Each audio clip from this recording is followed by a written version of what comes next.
Welcome, everybody, to the Mind, Body, and Soul television show, to our next edition this evening.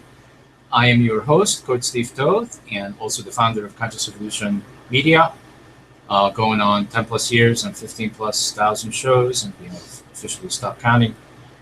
We have a wonderful guest with us this evening. Her name is Cindy Nolte. She's an energy healer and many more, which we're going to find out on the show. Welcome to the show, Cindy. Thank you. And I'm glad to have you here. And our theme for this evening is how to find peace in an out-of-control world. And before we dive into that theme, I'd like to ask you, if I take away energy healer as a title and any other titles, which you have plenty of, if I take them all away, what's left? Who is really Cindy Nolte? I think she's really just somebody trying to make her way through the world and live her life purpose, trying to better myself every day. Fantastic. That's a great answer. All right.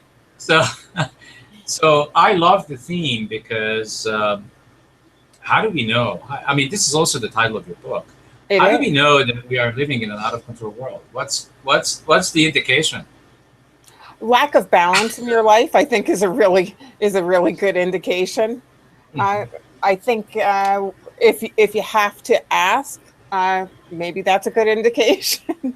Well, I have to ask because that's all I do on these shows. I just ask questions. I'm not saying you. I'm saying viewers. If they don't know, a lot of times they are because they don't take that moment to just breathe, center, and ask themselves where they are, check in.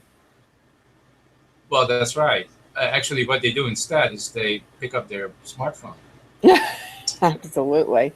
Every time I go outside and I drive around and I watch people, oh my God, they are constantly looking at their screen of their smartphone.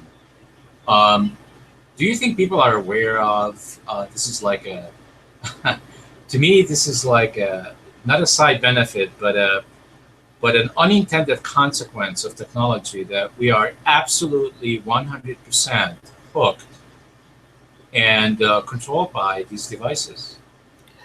Absolutely. Not only controlled by the devices, but more engaged in the devices than we are the people that are right there in front of us. If you go out to a restaurant or go out anywhere in public, you can look around and see that there's people, they could be sitting across from one another, but they're texting someone else, or they're looking at their cell phones. And you can enjoy being out, being present, if you just put that thing away.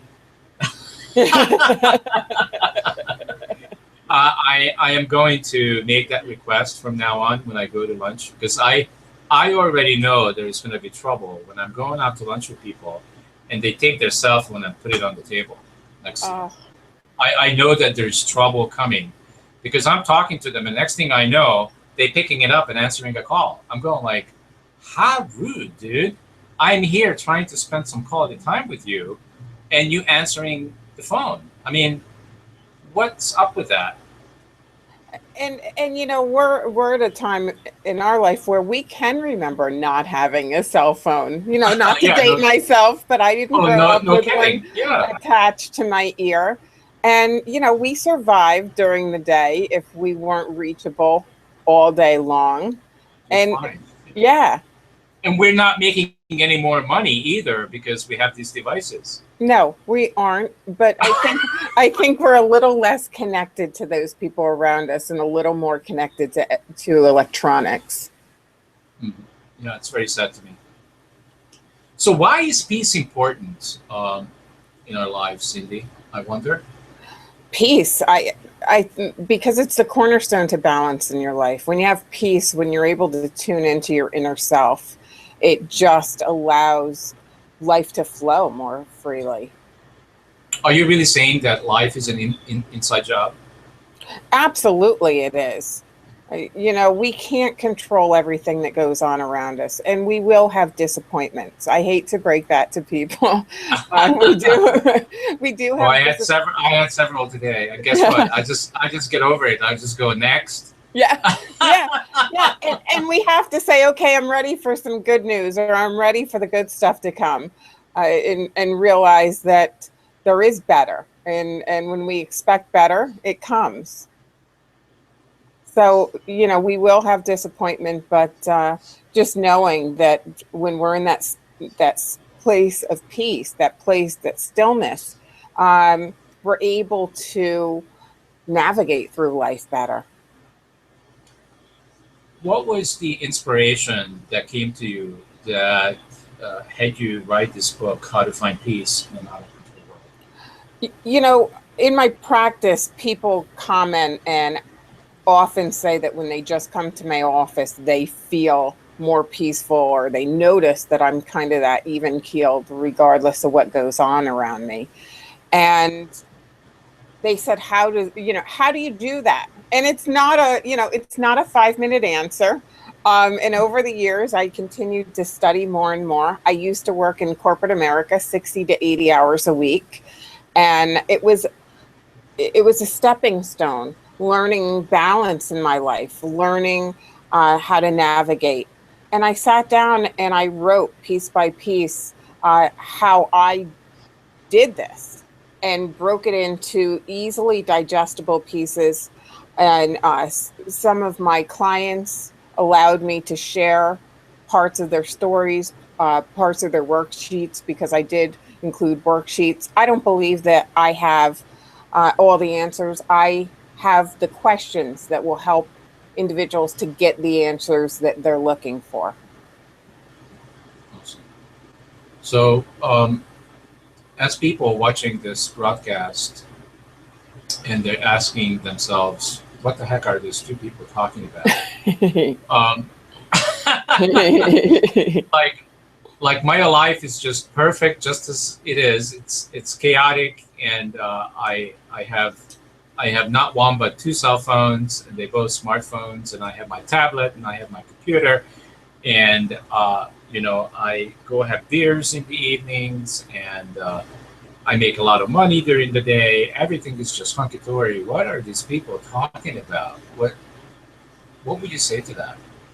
you know, I would say that's fine if you're pleased with your life. I'm not one to judge, but if you feel like life could be a little bit better, if you'd like to take your life to a level that's just a tiny bit more passionate, or if you'd like to enjoy life just a little bit more fully, or if you'd like to remain a little bit more in balance, or be able to overcome obstacles with a peace of mind, maybe it's for you. Okay. So what we're talking about here this evening is what we're saying is it's not for everybody, right? I mean, people actually have to.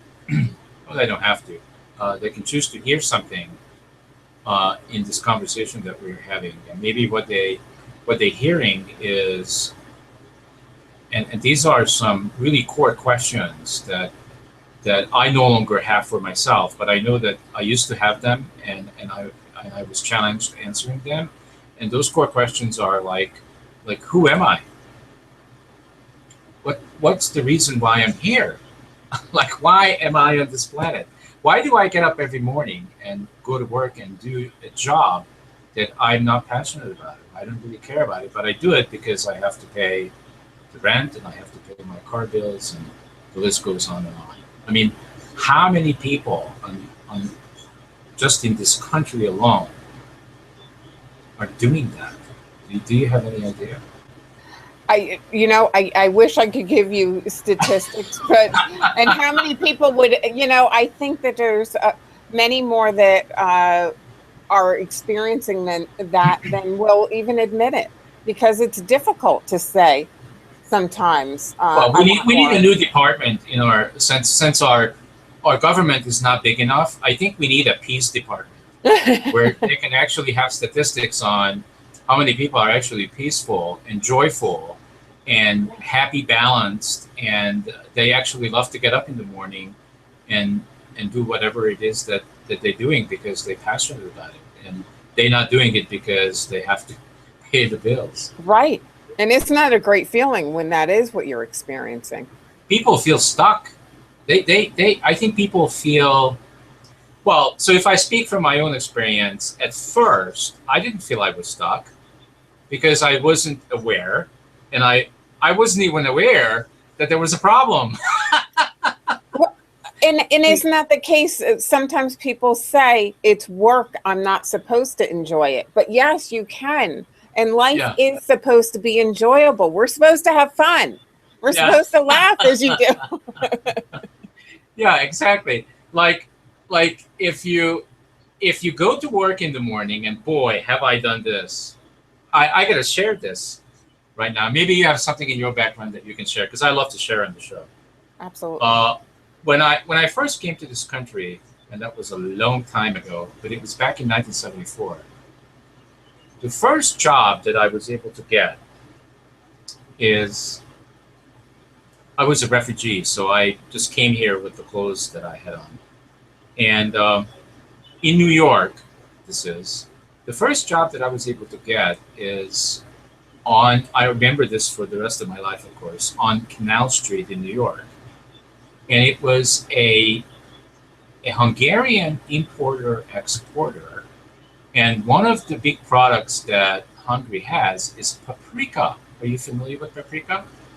Of course, yes. Of course. Okay. So if you can imagine these huge barrels of paprika that came from Hungary, and there was I standing next to these barrels, and I would have a scooper in my hand, and you know those little cans that says Hungarian paprika in red? Sure. You've probably seen that before. Of I used to course. put them manually, scoop them from the big barrel into these little boxes to be sold. Wow. And I did that all day. And when I got on the subway, people were, you know how the subway is in New York, everybody's next to each other. People Yeah. were going like, what is that smell? And it didn't matter after a few weeks, it didn't matter how many shower I took because it got into my skin. Absolutely. And I couldn't get rid of it. And so guess what? I hated to get up I remember this very clearly. I hated to get up every morning and go to the job. But guess what? I made myself do it because I came here to America, to the free country. And yes, they told me that the gold was just basically sitting on the street and all I had to do is pick it up. But I wasn't able to find the gold yet. So I said, well, in the meantime, I got to do whatever I got to do. So I can relate to people that have to do that to survive. But something that I learned throughout the decades is that human beings are fantastic. They are actually all masters, including myself, in terms of surviving. Even the person that's on the street begging for a quarter has a master's degree in how to survive. We don't need to know anything anymore about how to survive. That's not what life is about. No, it's not. No, it's not. What do you have to say for yourself? Well, I think that's the very point, that life is so much more than just surviving. And, you know, I didn't fill paprika shakers, but I, but did you probably did your own version of it. But we all do our own version of that. We all do our own version. And what I actually did, I graduated from college and I started from one level and from one job to another. And my last job, where I was working 60 to 80 hours a week, I did corporate training, public speaking training, and sales and management, upper management training. So I hired new employees. I did continued observations, and I just drove all over the place in order to do this. And I knew it like the back of my hand. I got the reputation that Nolte could solve the problem if nobody else could. And that's, you know, just like Nick, right? Well, I hope not just like Nick, because he's had some pretty scary looking photos out there. But you know, it felt good at the time. But after a while, I started to get pulled into, isn't there more? And I did. I studied holistic, the holistic industry, and it was a little bit at a time. And I did regain balance. And when I trained my employees, I had balance. I trained them to have balance in their lives because I wanted them to love their jobs. And I knew that if I took everything from them, they weren't going to like it. But after a while, I outgrew it. And it was time for me to take my next step. And once it's time, you just can't wear it anymore. Your job just no longer fits you. But it's not only about jobs. Sometimes it's about relationships. Sometimes it's about where you live. We just internally sometimes know that we outgrow a situation in our life, or we need change, or we need more. So how does energy healing fits into all of this? Well, as you know, we're all made up of energy. And energy healing it was the first thing that I studied. I studied that along with hypnosis. And it just taught me to tune into myself. The first thing that I studied was Reiki, and it was heal yourself before others. And what a great, what a great thing to remember, because so often we forget to care for ourselves, or we're taught that it's selfish. But I'm not saying care for only yourself. I'm saying have balance, care for yourself and care for others. Be kind to yourself, because if you're not kind to yourself, what message are you putting out into the world or the universe, and what are you getting back in return? So energy is what makes up your body, and it's also what makes up your world. What the energy that you put out, you get more of. And if you are a peaceful person, if you become that level, you're going to experience that as well. Awesome. Well, it's interesting that you say that, because this network has, let's see, how do I say this the best way? I think the best way to say it is, this network has been in my face a number of times to call me to be somebody that I wasn't willing to become. And let me give you the most recent example was I was always unhappy about my weight, and I actually was weighing 60 pounds more. Can you imagine? I can imagine right now. But you can go back on YouTube and look at videos of me when I was 60 pounds more heavier. Well, congratulations. Thank you. And one day it just occurred to me, the network was in my face and basically says, well, Steve, you are out of integrity, you are out of context. You can't be 60 pounds overweight and speak about consciousness and speak about being awake, because that's not being conscious and that's not being awake. Wow. So I said,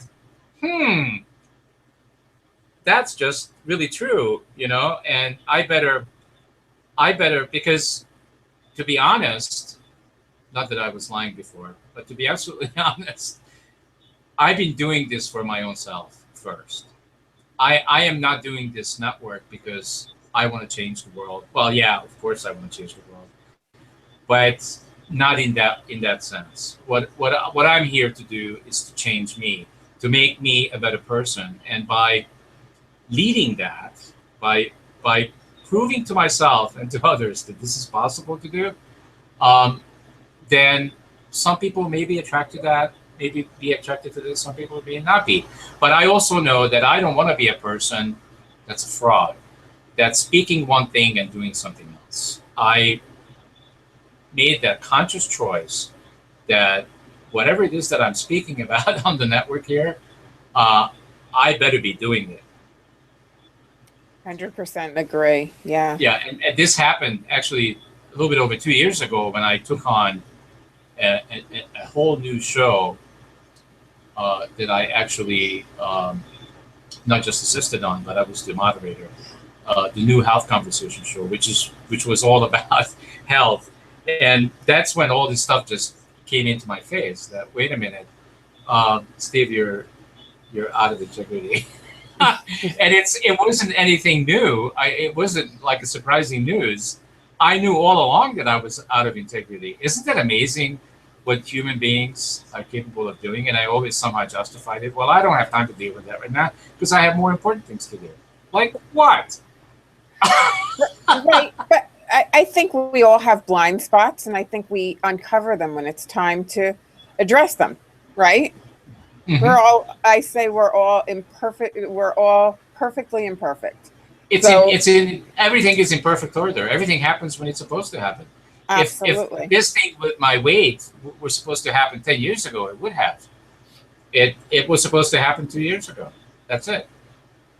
But once it became into your awareness, it was time to address it, and not before. Absolutely. Absolutely. And that's just really beautiful. I think that's really awesome that way. So do you ever get into, since you so connected with the healing arts, especially healing arts that have to do with energy and frequency, I'm just wondering,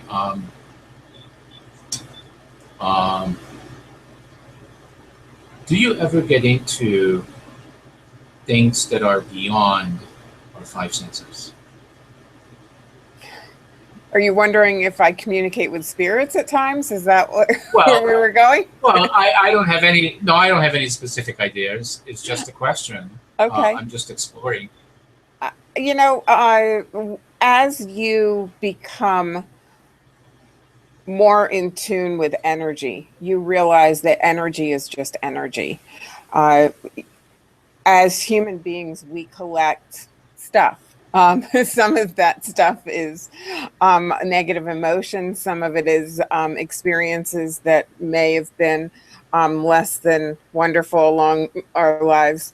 And as we offer ourselves energy healing and be willing to let go of that, we are more in tune with the other side, more in tune with energy in general. And when I offer or have a session with a client, is it a reading? Absolutely not, because to me, it's none of my business what is going on, and it's my job to be a clear conduit. However, you just intuitively do know and tune into just energy in general. So if you are inclined to be able to connect, and I'm big into meditation. I believe that we should meditate, and that's our way of communicating with our creator, whoever you believe your creator to be. And I found the energy work allowed me to get to that deeper level of meditation because I let go of my stuff. I was willing to be in that space of peace and stillness. So actually feeling that connection, or actually feeling unconditional love from your creator, as opposed to reading about it, gives you a much deeper connection with the spirit world in general. Do you ever get into quantum physics or quantum intelligence? I've studied it a little bit. I can't say that that's my expertise. I dabble in anything that's interesting, but absolutely. Okay, got you. So in terms of this book of yours, How to Find Peace in an Out of Control World, when people buy it and read it, what's the end result benefit? Like, what's the bottom line? What are they going to walk away with? It's interesting because I've had that question, of course, for quite a few months. And the feedback that I get, first of all, I have an interesting mix. This is one of the, and I hate to pat myself on the back, but it's one of the first books that I've heard an equal split between the men and women population, they both seem to be drawn to it. And that was my intention. I wanted something that was understandable to both. And the other thing is, I So you mean the book is not, it was not written just to empower women? Oh my God. exactly, exactly. And I I really, finally found a guest, a female guest, that's not going to say, I'm here to empower other women. I think that as a human being, we should empower human beings. Mm. I think that Yeah. we're all in this together. I've also studied past life regression, and I think it's interesting. Whether we believe in that per se, we realize that spirit is just spirit. If we came into this body in a male body, female body, I don't care. We're all in it together.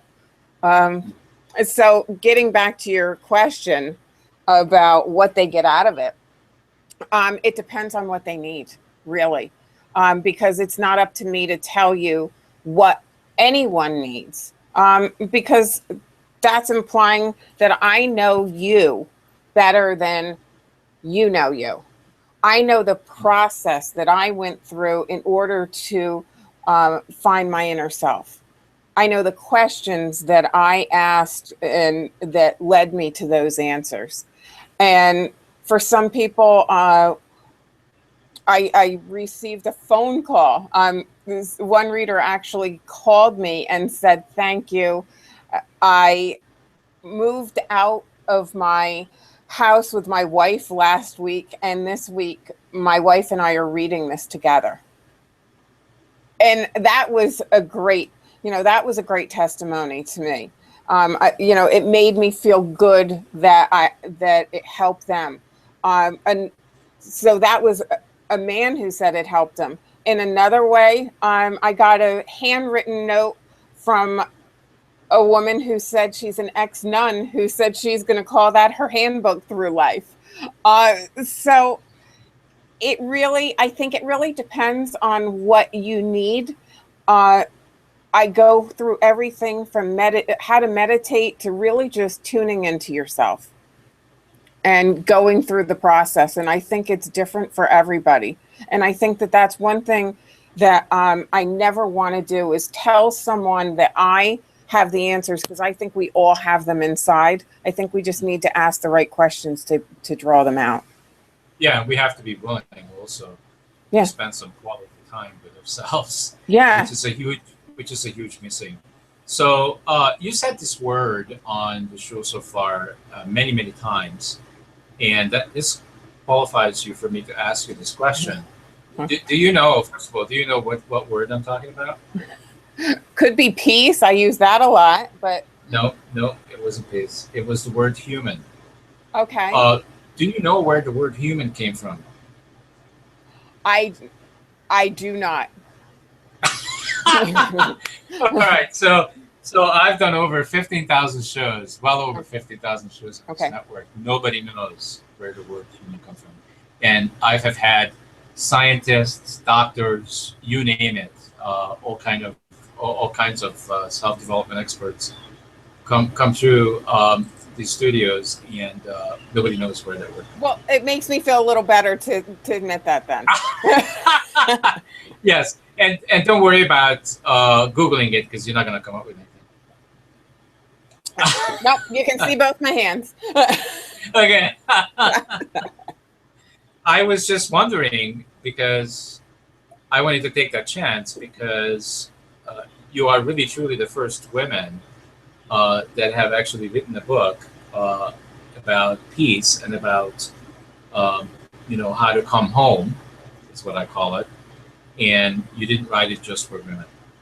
You wrote it for all humanity, which is fantastic. I think it's a much needed book out there. Not that we don't have enough of them, but I think a lot of people are lost. They don't even know where to start, where to begin. Where do you begin, Cindy? I think quiet time with yourself is a great place to start, because turn off the cell phone for 5 minutes. Mm-hmm. we have come to a time when we cannot be in our cars without noise. Immediately upon starting up, we make a phone call. Uh, we don't, we never just allow ourselves to slow down and just be and to just experience. And I think that's a great way to, a great place to start, because from there we can discern what it is that we need. Because I think a lot of times we forget, you know, how many times do you hear someone say, I don't even remember what I like to do, or I don't remember, you know, I don't know what I want. But if we allow ourselves to just be in that place of stillness, you know, our inner self is there and willing to let us know. It's really just, it's yearning. Well, we to let us we know. can't hear we can't hear what our inner self is telling us because there's too much noise in our head and there's too many activities that we're doing. It's impossible to hear what's going on inside. And a lot of times, you know, it can be uncomfortable if we think that we're not happy. You know, sometimes it's that is if we failed. It doesn't mean we failed in life if we're not happy. You know? People know that they are unhappy. They know that they're unhappy, but instead of dealing with that, they go drink, they go use drugs, they go gambling, they go have sex. They do all the other distracting things to do that they know how to do so that they don't have to think about it. Well, I don't. I think that some people do know. I think some people prefer to distract themselves from really even recognizing that they're unhappy. I think they prefer to be disconnected from that, because if we realize we're truly unhappy, then we have to do something about it or decide not to, and that's a decision too. Well, do you feel that we really have a choice Absolutely, all the time? all the time. Do you feel that when we were born, is there a preconceived path, a pre-decided path for every human being, and we just go through the motions, we just go through all the stuff, whatever it is that we have to go through, for all of us to get to the same place? Do you think that's predetermined, or everybody is completely unique? I think is your question about whether or not I believe in fate? Is that what your question is? Or is your question about whether or not I believe that we have control over anything in our lives? Well, no, it's not fate, because fate, has a lot to do with religion. So I really gave that up. I'm talking about when we come into this world, do we have a predestined, predetermined path that we must go through? I know we don't know it at the beginning, but is that the case? Do you feel that that's the case?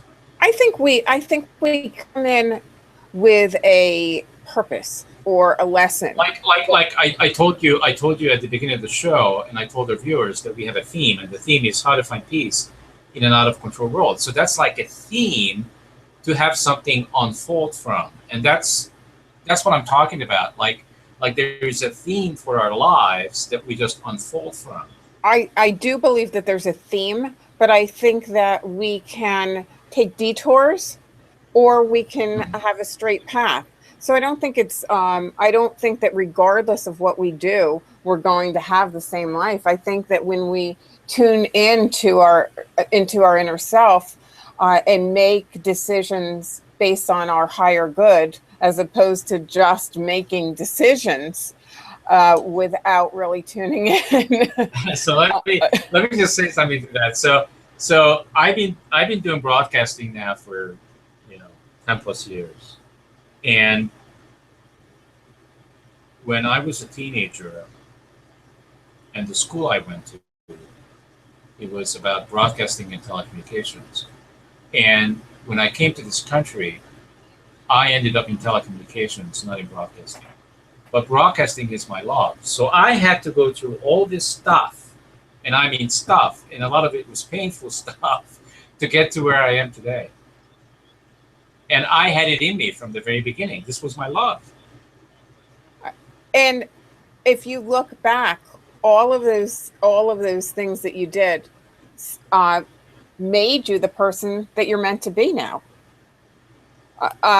Sometimes we do take detours. Sometimes there's something, a nugget, a tool that you gather out of any uncomfortable situation that allows you to get to that next step. So is there a way for people to affect or have an effect on a direct path versus having to do all this stuff to get to the same place? I guess what I'm saying, here's what I'm saying. I know where I'm going with it. So I no longer believe, for me, that it's necessary to go through what I had to go through to get to where I got to. Although it is true in my case.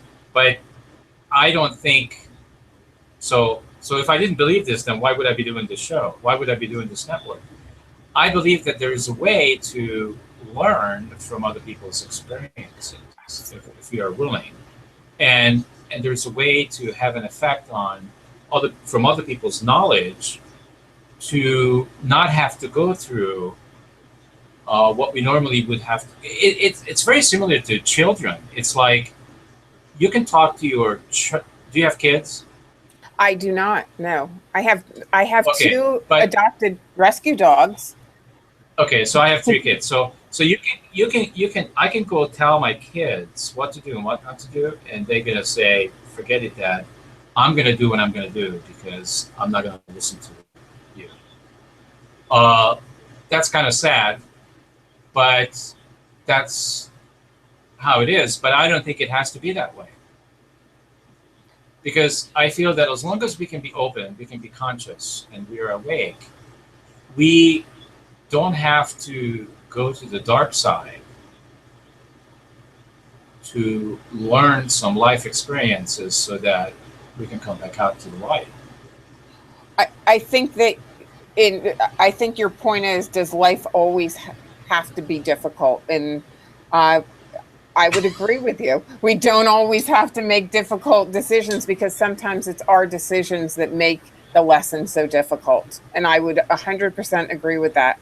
But sometimes life just has disappointments too. And, we'll grow from them as well.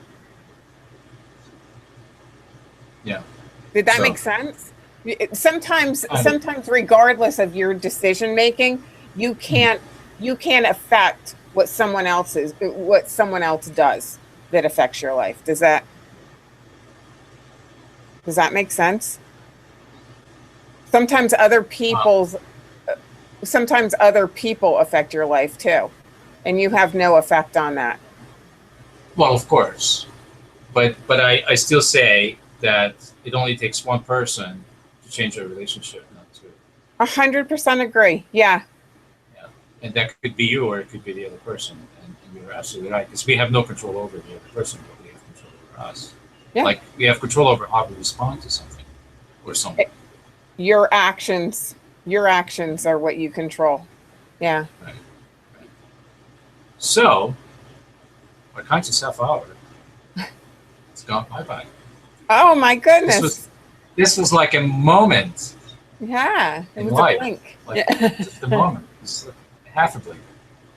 Wow, you were absolutely fantastic. I feel that How to Find Peace in an Out of Control World, that's an awesome title. I'm sure it's an awesome book. And why don't you tell our viewers where can they go to get it, and maybe even share your website? They can check out Amazon.com or BarnesandNoble.com, or check out my website, has a direct link, FreshLookOnLife.com. Awesome. Well, Cindy, thank you for doing what you do. You definitely have an effect on humanity. You had an effect on me. I learned a couple of things, maybe more than a couple of things. I didn't learn where the word human comes from, but I'm going to keep. I'm going to keep working on it. I'm going to keep working on it. You can't look it up. There's no explanation anywhere. I've been looking for it for years. Are you kidding me? But if you do find it, do do get a hold of me.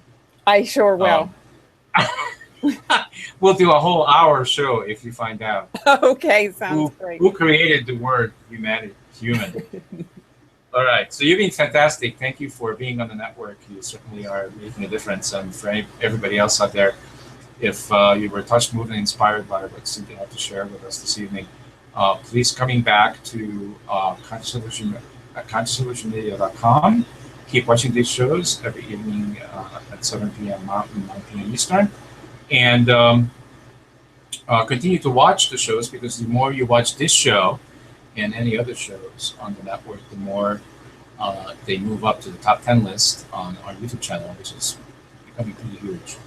And when they get to the top 10, then they have the possibility to go to public television, which is over 100 million eyeballs. So thank you so much, Cindy. Thank Have a you. wonderful evening and a fantastic You too. weekend for everybody. And we'll see you guys back on the network next week. Thank you so much. Thank you. Bye-bye.